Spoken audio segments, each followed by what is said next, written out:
네, 반갑습니다, 여러분. 이 시간부터는 유전 파트에 들어가도록 하겠습니다.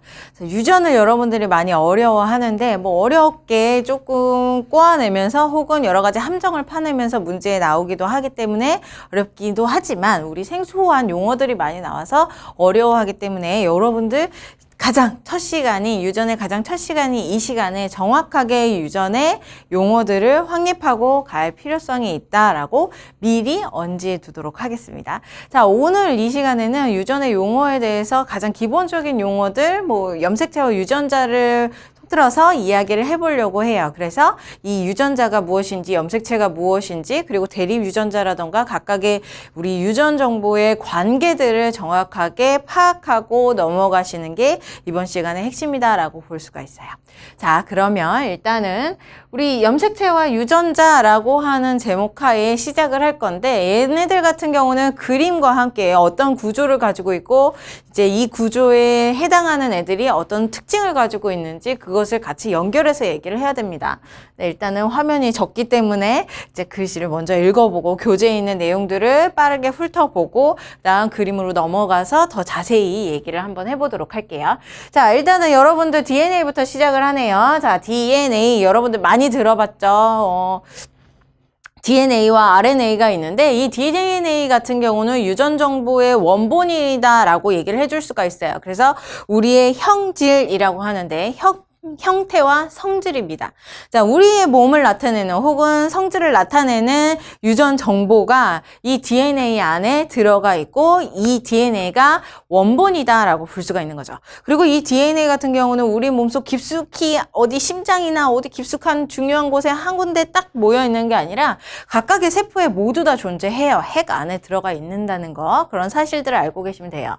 자, 핵산의 일종이다 그러는데 뉴클레닉 애시드를 우리는 핵산이라고 하고 DNA에서 뉴클레닉 애시드 N과 A를 얘기를 하는 겁니다. 다른 핵산은 무엇이 있냐면 앞에서도 얘기했듯이 RNA가 있어요. 이 RNA 같은 경우는 미리 얘기하면 DNA의 복사본이라고 얘기를 해줄 수가 있겠죠.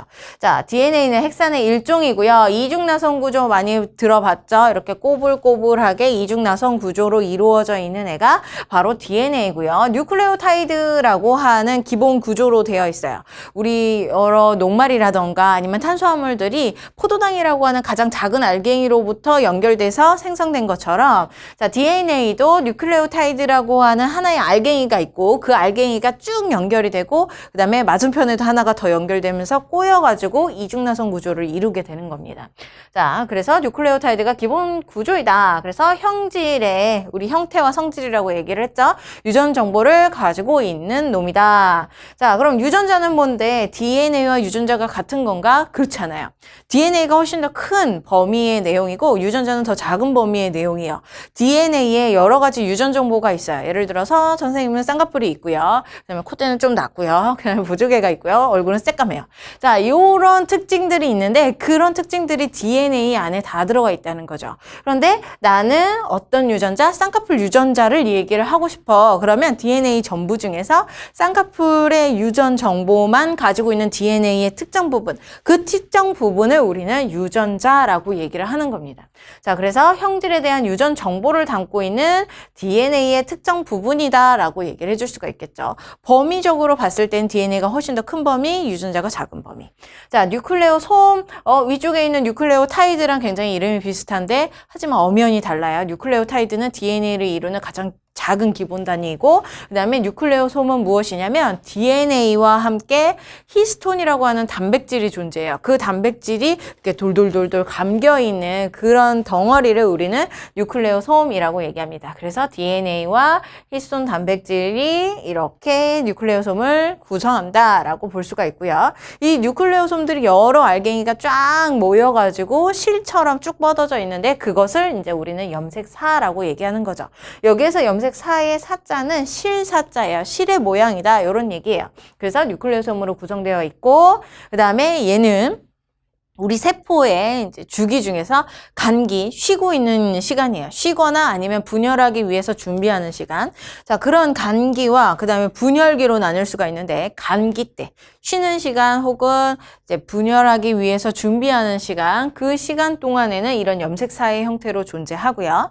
이제 내가 분열을 하기 위해서 이제 시동을 걸고 시작을 하게 되면 그때는 이 염색사가 뭉쳐서 염색체의 형태로 존재하게 됩니다. 그런 염색체의 모습도 이제 아래쪽에서 다음 슬라이드에서 우리 그림과 함께 이야기를 한번 해보도록 할게요.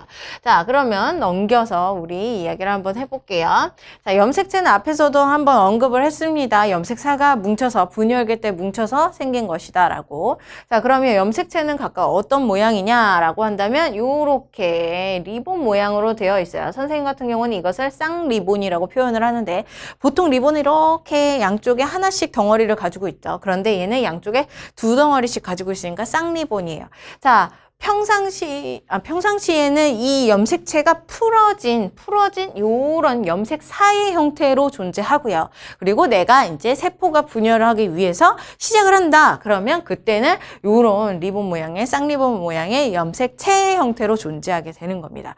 두 개는 같은 일을 해요. 다 DNA와 히스톤 단백질인 뉴클레오솜으로 이루어져 있고, 여기에는 유전 정보, DNA가 들어가 있기 때문에 유전 정보를 가지고 있는 특징, 그런 것들은 모두 다 같아요. 그냥 응축이 됐느냐 안 됐느냐, 혹은 분열기 때 있었던 것이냐 간기 때 있었던 것이냐, 그 차이라는 거죠. 자, 염색사까지 얘기를 했고요. 이 염색사를 조금 더 확대를 시켜봤더니 무엇으로 이루어져 있다? 작은 알갱이들, 그 알갱이들을 뉴클레오솜이라고 얘기를 한다고요. 그 뉴클레오솜은 누구랑 누구냐면 히스톤 단백질이랑 플러스 DNA로 이루어져 있다라고 얘기를 했잖아요. DNA요.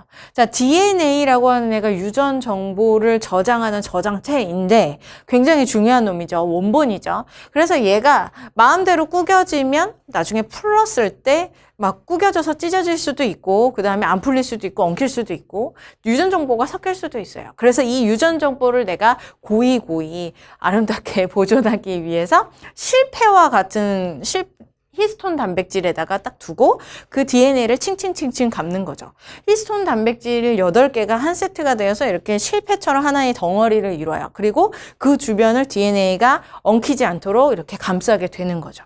그러면 이게 또 많이 감싸면 또 엉킬 수가 있어. 그래서 일부 감싸고 한 2바퀴 반인가 감싸고, 그 다음에 또다시 뉴클레오솜을 또 만들고, 그 다음 또 만들고 또 만들고, 이렇게 해서 DNA 유전 정보를 보존하기 위한 방법으로 뉴클레오솜이 사용되는 거예요. 그러면 이 뉴클레오솜들이 알알이 모여서 하나의 실이 되고, 그 실이 염색사, 그리고 얘가 분열기 때 뭉쳐서 염색체의 모습을 갖게 되는 거죠.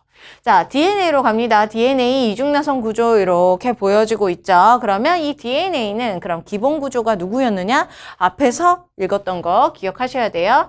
뉴클레오타이드. 레오타이드예요. 이름도 겁나 길어요. 자, 뉴클레오타이드예요. 그런데 얘 같은 경우는 그냥 알갱이 띡 하나, 동그라미 알갱이 띡 하나, 이게 아니라 얘는 인산이랑 그 다음에 당이랑 그 다음에 염기로 이루어져 있습니다. 인산당 염기. 그래서 1대1의 비율로 이루어져 있다, 이런 거 많이 들어보셨죠? 자, 인산당 염기로 이루어져 있어요. 그래서 인산과 당은요, 모든 뉴클레오타이드들이 다 같아요. 그래서 여기 DNA 가닥 중에서 굵은 가닥이요, 여기 백본이라고 얘기하는데 이 뒤쪽에 있는 백본을 이루게 되는 부분이 바로 인산과 당입니다. 그리고 여기 나머지 염기가 DNA 종류에는 4가지가 있어요. 아데닌, 구아닌, 사이토신, 티민, 이렇게 4가지의 염기가 있어요. 그러면 염기가 4종류이기 때문에 뉴클레오타이드는, DNA의 뉴클레오타이드는 몇 개냐면 총 4개가 되는 거죠. 그래서 인산과 당 같은 경우는 백본을 이루면서 이렇게 여기가 인산과 당이 되는 겁니다. 이렇게 인산과 당이 되고요. 그 다음에 염기가 각각과 앞쪽으로, 안쪽으로 바라보고 있는 모습들. 그리고 얘 같은 경우는, DNA 같은 경우는 이중나선 구조잖아요. 그래서 백본, 인산과 당 여기에다가 두고 다시 그 맞은편에 있는 DNA 같은 경우는 뉴클레오타이드의 염기를 서로 마주보게 이렇게 두게 되는 거죠. 여기도 염기 부분, 여기도 염기 부분. 그래서 얘네 둘이 서로 결합을 해서 꼬이면 그게 이중나선 구조가 되는 거예요.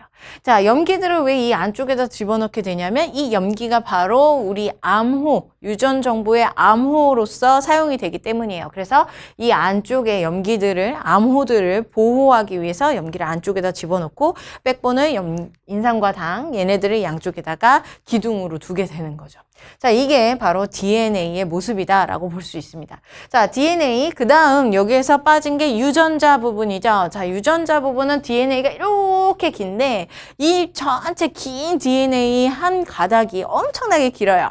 그렇게 긴 한 가닥이 이제 어떤 형질 한 가지만을 표현하는 게 아니에요. 아주 많은 형질들을 표현을 하기 때문에 내가 한 가지의 형질을 표현하는 그 유전 정보 부분을 알고 싶다. 그러면 이제 DNA의 일부분만 보게 되는 거죠. 일부분만 봐야 되는 거죠. 여기서부터 여기까지가 이제 눈꺼풀에 대한 유전 정보다라고 한다면 눈꺼풀에 대한 유전자는 여기서부터 여기까지라고 볼 수가 있는 거예요. DNA의 특정 부분이다라고 얘기를 할 수가 있죠. 그리고 그 DNA의 특정 부분에는 여기 염기들, 이 염기 서열들이 쭉 암호화되어서 유전 정보 혹은 눈꺼풀을 정보화한다라고 볼 수가 있습니다. 자, 유전자 가장 작은 단위였어요. 유전자 작은 단위, DNA의 특정 부분이었으니까. 그 다음 조금 더 확장시키면 유전자를 포함하고 있는 DNA가 존재하고요. 조금 더 확장시키면 히스톤 단백질과 함께 뭉쳐서 뉴클레오솜이 확장이 되죠. 이제 형성이 되죠. 그리고 이 뉴클레오솜이 또 여러 개가 모여서 확장이 되면 염색사가 되고 얘가 분열기 때에는 염색체로 응축이 된다. 이렇게 기억을 하시면 됩니다. 됐죠? 자, 그리고 조심해야 될 부분이 무엇이냐면 지금 보통의 그림들 중에서 혹은 자료들 중에서 이렇게 쌍리본의 모습으로 주로 염색체를 보여줘요. 그런데 우리가 분열을 하기 위해서는 이 딸세포 2개를 만들어야 되죠. 하나의 세포가 있었는데 얘가 분열이 되면 딱 잘라져서 2개의 세포가 되죠. 그래서 이렇게 2개의 세포가 되기 위해서는 이 유전자 혹은 DNA를 2배로 복제를 시켜야 됩니다. 그 복제된 상태가 바로 이런 쌍리본의 상태예요. 얘는 복제된 상태. 그러면 평상시 복제되기 전에 염색사의 상태로 존재하다가 내가 얘를 이제 임의적으로 뭉쳐봤어요. 염색체처럼 뭉쳐봤어요. 그러면 어떤 모습으로 존재해야 되냐면 요렇게 한 가닥의 모습으로만 존재해야 되죠. 이게 원래의 모습. 이게 DNA, 얘네들이 뭉쳐진 모습. 이게 바로 이제 원래의 모습. 그런데 내가 분열할 때 복제한 다음에는 어떤 모습? 이렇게 쌍리본의 모습이 된다.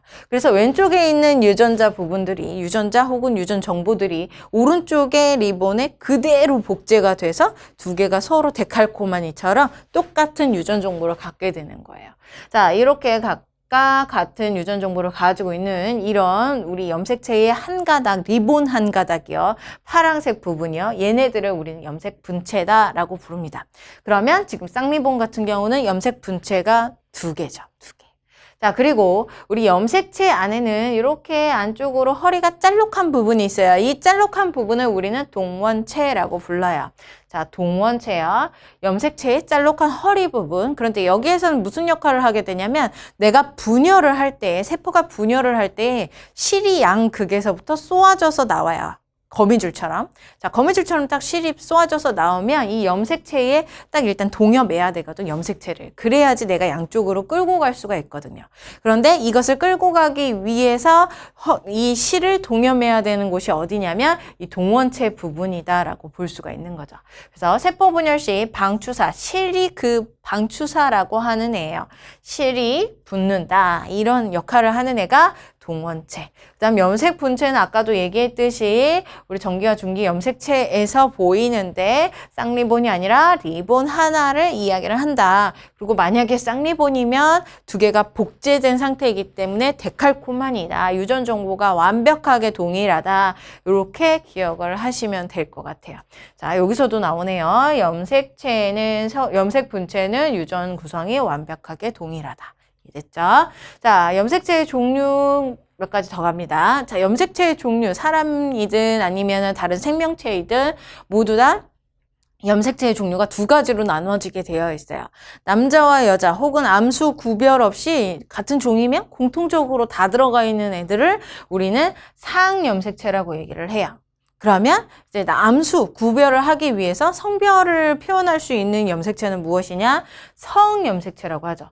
이제 이름에서는 헷갈리지 않아요. 우리 성 하면은 무엇인지 기억을 하잖아요. 뭐 남자와 여자, 남성, 여성 이런 것들을 기억을 하기 때문에 이름에서는 헷갈리지 않습니다. 그냥 우리 공통적으로 사용하는 상염색체와 그 다음에 이제 성을 나누는 성염색체가 존재한다. 이 사실만 알아두시면 될 것 같고, 요것은 사람의 염색체 부분에서 다시 한번 얘기를 할 거예요.